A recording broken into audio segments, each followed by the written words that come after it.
সুপ্রিয় শিক্ষার্থীবৃন্দ, আশা করি সবাই ভালো আছো। সবাইকে স্বাগত জানাচ্ছি cantonment public school and college ময়মনসিংহের অনলাইন ক্লাস। আজ আমি তৃতীয় শ্রেণীর বিজ্ঞান বিষয়ের সপ্তম অধ্যায় অর্থাৎ খাদ্য সম্পর্কে আলোচনা করব। গত ক্লাসে আমরা জেনেছি বায়ু সম্পর্কে, বায়ুর উপাদান এবং বায়ু দূষণের কারণ এবং দূষণ প্রতিরোধ করার উপায়, এগুলো সম্পর্কে আমরা জেনেছি এবং তোমাদের কিছু হোমওয়ার্ক দিয়েছিলাম। আশা করি বাসায় সেগুলো তোমরা করেছো। তো খাদ্য আসলে বেঁচে থাকার জন্য অবশ্যই আমাদের খাদ্যের প্রয়োজন, আমরা এটা বুঝি। প্রাণী খাদ্য হিসাবে উদ্ভিদ বা অন্য প্রাণী খেয়ে থাকে। প্রাণী খাদ্য হিসাবে কি করে? উদ্ভিদ বা অন্য প্রাণী খেয়ে থাকে। আমাদের কোন ধরনের খাদ্যর প্রয়োজন বা বেঁচে থাকার জন্য আমাদের খাদ্যর প্রয়োজন কেন, আমরা এ সম্পর্কে জানব।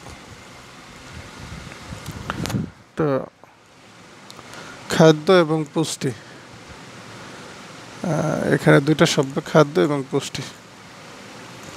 আমরা বিভিন্ন খাবার খাই, কিছু কিছু খাবার আছে পুষ্টিকর খাবার। আমরা এই পুষ্টিকর খাবার সম্পর্কে জানব। এখন এখানে একটা শ্রেণীবিন্যাস দেওয়া আছে, সেটা হচ্ছে আমরা কি কি খাবার খাই। এটা হচ্ছে কাজ তোমাদের বাসায় করবা। এখানে পিকচার দেওয়া আছে, দেখো কতগুলো পিকচার, 1টা 2টা 3টে 4টা 5টা 6টা 7টা 8টা খাবারের নাম এখানে দেওয়া আছে। তো এখানে তোমাদের করতে হবে কি, প্রাণী থেকে পা খাদ্যগুলোর নাম এখানে লিখতে হবে, উদ্ভিদ থেকে পা খাদ্যগুলোর নাম লিখতে হবে। এখানে তোমরা নিশ্চয়ই দেখতে পাচ্ছ প্রাণী থেকে পাওয়া খাবার এখানে কি কি আছে। দেখো এখানে ডিম, মুরগির রোস্ট, দুধ, ঘি, এই 4টে কি প্রাণী থেকে। ঘি কি? গরুর দুধ থেকে ঘি তৈরি হয়। দুধ আমরা পাই গরুর থেকে অর্থাৎ প্রাণী থেকে। মুরগির রোস্ট, এটা অবশ্যই প্রাণী থেকে পাচ্ছি। ডিম মুরগি থেকে পাচ্ছি অর্থাৎ প্রাণী থেকে পাচ্ছি এই 4টা খাবার, এবং উদ্ভিদ থেকে পাচ্ছি এই বাকি 4টা খাবার। এটা তোমরা ছকে লিখে ফেলবে। আলু, ভাত, ফুলকপি এবং রুটি, এটা তোমরা এখানে লিখে ফেলবে, উদ্ভিদ থেকে এবং প্রাণী থেকে পাওয়া খাদ্য। তো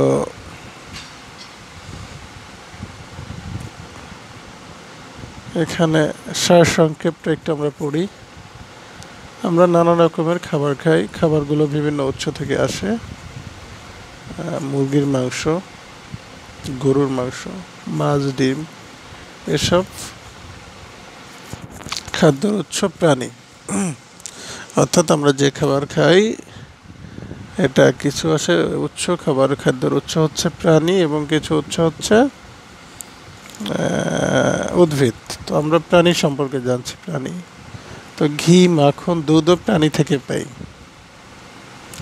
আমরা খাদ্য হিসাবে আলু, ভাত, রুটি, শাকসবজি খেয়ে থাকি।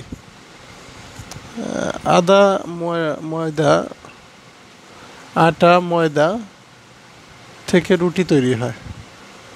আটা ময়দা পাওয়া যায় গম থেকে, অর্থাৎ এই খাদ্য আমরা উদ্ভিদ থেকে পাই।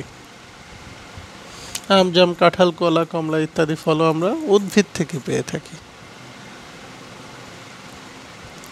মানুষ তার খাদ্য থেকে প্রয়োজনীয় শক্তি পেয়ে থাকে। খাদ্য আমাদের বৃদ্ধি এবং কাজ করার প্রয়োজনীয় শক্তি যোগায়। তাহলে খাদ্য কি করে? আমাদের কাজ করার প্রয়োজনীয় শক্তি যোগায়। মানুষ ও অন্যান্য প্রাণীরই খাদ্যর প্রয়োজন। পুষ্টি হলো জীবদেহের বৃদ্ধি ও বেঁচে থাকার জন্য প্রয়োজনীয় সকল উপাদান। আমরা খাদ্য থেকেই পুষ্টি পেয়ে থাকি। তাহলে পুষ্টি কি? জীবদেহের বৃদ্ধি এবং বেঁচে থাকার প্রয়োজনীয় সকল উপাদান। আর আমরা পুষ্টি খাদ্য থেকেই পেয়ে থাকি। তাহলে আমরা পুষ্টি কি জানলাম? জীবদেহে বৃদ্ধি এবং বেঁচে থাকার প্রয়োজনীয় উপাদান এ হচ্ছে পুষ্টি। অবশ্যই আমাদের বেঁচে থাকার জন্য খাদ্যর প্রয়োজন। আর এইখানে আমরা জানলাম যে কিছু খাদ্য আমরা পেয়ে থাকি প্রাণী থেকে, কিছু পেয়ে থাকি উদ্ভিদ থেকে। তো প্রাণী থেকে পাওয়া খাদ্য এবং উদ্ভিদ থেকে পাওয়া খাদ্য, তোমরা এটা একটা ছক করবে। এবার আমরা চলে যাব পুষ্টিতে।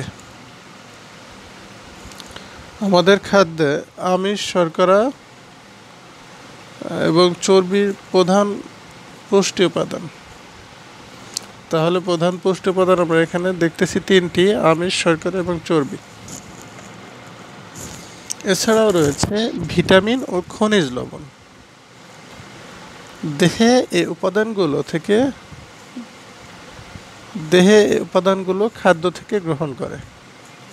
আমাদের দেহে যে আমিষ, শর্করা এবং চর্বি এবং ভিটামিন ও খনিজ, এই যে উপাদানগুলো আমাদের দেহে থাকে, এটা খাদ্য থেকে গ্রহণ করার ফলে আমরা পাই। এই উপাদান আমাদের শরীরে থাকে, এই পুষ্টি উপাদানগুলো।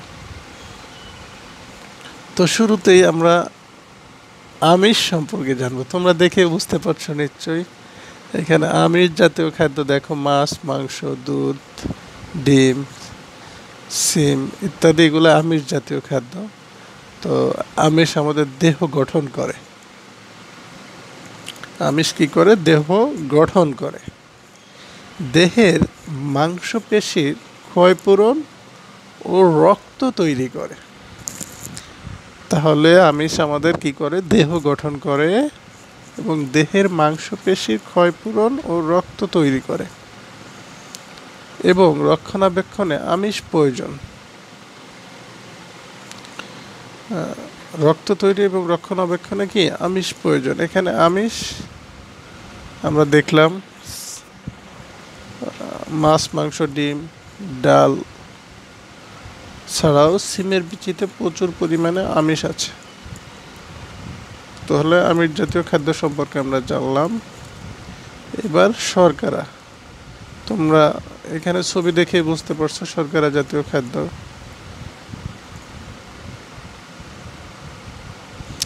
তাহলে এখানে শর্করা জাতীয় খাদ্য তোমরা দেখতে পাচ্ছ। কাজ করার জন্য আমরা প্রয়োজনীয় শক্তি শর্করা থেকে পেয়ে থাকি। কাজ করার জন্য আমরা প্রয়োজনীয় বেশি শক্তি কি থেকে পেয়ে থাকি? শর্করা। শর্করা জাতীয় খাদ্য এখানে দেখতেছি আলু, ভুট্টা, ভাত, রুটি, চিনি, অর্থাৎ শর্করা জাতীয় খাদ্য। তাহলে আমিষ কি করে? দেহ গঠন করে, মাংসপেশির ক্ষয়পূরণ এবং রক্ত তৈরি, রক্ষণাবেক্ষণ তৈরিতে সাহায্য করে। আর শর্করা শক্তি যোগায়। প্রয়োজনীয় শক্তি, কাজ করার জন্য যে প্রয়োজনীয় শক্তি দরকার, সেটা আমরা শর্করা থেকে পেয়ে থাকি। চর্বি। চর্বি আমাদের শক্তি যোগায় এবং দেহ গরম রাখে। আমাদের দেহে গঠনেও চর্বির প্রয়োজন। দুধ, ঘি, মাখন, পনির প্রভৃতি খাদ্যে প্রচুর চর্বি রয়েছে। উদ্ভিদজাত তেলেও চর্বি রয়েছে, যেমন সয়াবিন তেল, সরিষার তেল এবং নারকেল তেল। চর্বি জাতীয়, এখানে চর্বি জাতীয় খাবার তোমরা দেখতে পাচ্ছ: মাখন, পনির, ঘি, সরিষার তেল, সয়াবিন তেল এবং নারকেল তেল।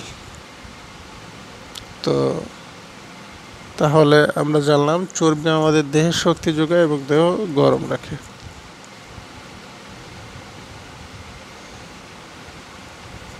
ভিটামিন ও খনিজ।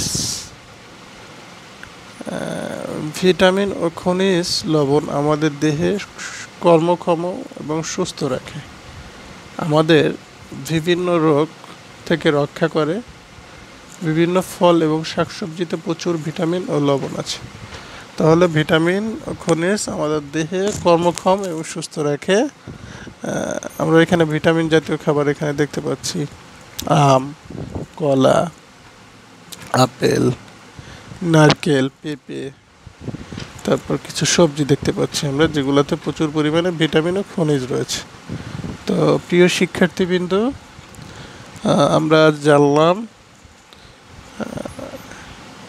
খাদ্য আমাদের শরীরে কি কি কাজ করে বা খাদ্য আমাদের প্রয়োজন কেন, কোন খাদ্যে, কোন জাতীয় খাদ্যে কি আছে, আমাদের দেহের কিসের জন্য কোনটি প্রয়োজন আমরা এ সম্পর্কে জেনেছি। আমিষ আমাদের দেহে কি কি কাজ করে সেটা জেনেছি। শর্করা আমাদের দেহে প্রচুর পরিমাণে শক্তি যোগায়, কাজ করার জন্য শক্তি পেয়ে থাকি শর্করা থেকে, সম্পর্কে আমরা জানলাম। এবং চর্বি থেকে জানলাম চর্বি আমাদের দেহে শক্তি এবং গরম রাখে, শক্তি যোগায় এবং গরম রাখে। ভিটামিন ও খনিজ সম্পর্কে জানলাম। তো তোমরা নিশ্চয়ই বুঝতে পেরেছ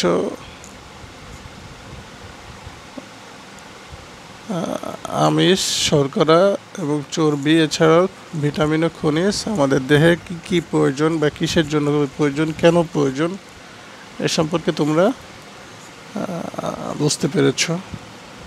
তো ধন্যবাদ। আজ এ পর্যন্তই। পরবর্তী ক্লাসে আমরা সপ্তম অধ্যায়ের বাকি অংশ আলোচনা করব। থ্যাংক ইউ সবাইকে। আল্লাহ হাফেজ। সবাই সুস্থ থাকো এবং বাসায় থাকো। প্রয়োজন ছাড়া আমরা বাসা থেকে বের হব না। দেশের যে মহামারী কোভিড-19 করোনা ভাইরাসকে মোকাবেলা করতে হলে আমাদের অবশ্যই বাসায় থাকতে হবে এবং নিয়মিত হাত ধোয়া এবং স্বাস্থ্যবিধি মেনে চলতে হবে। তো আমরা সবাই পুষ্টিকর খাবার খাবো, ভিটামিন সি জাতীয় খাবার খাবো। যেহেতু আমরা খাদ্য নিয়ে আজ আলোচনা করছি, আমাদের টক জাতীয় খাবার, লেবু, যে ভিটামিন যুক্ত যে খাবারগুলো আমাদের ইমিউনিটি সিস্টেম কে ডেভেলপ করে, সেই খাবারগুলো আমরা খাবো। আর অবশ্যই আমরা বাসা থেকে বের হব না, সবাই বাসায় থাকবো, সুস্থ থাকবো। ধন্যবাদ সবাইকে। আল্লাহ হাফেজ।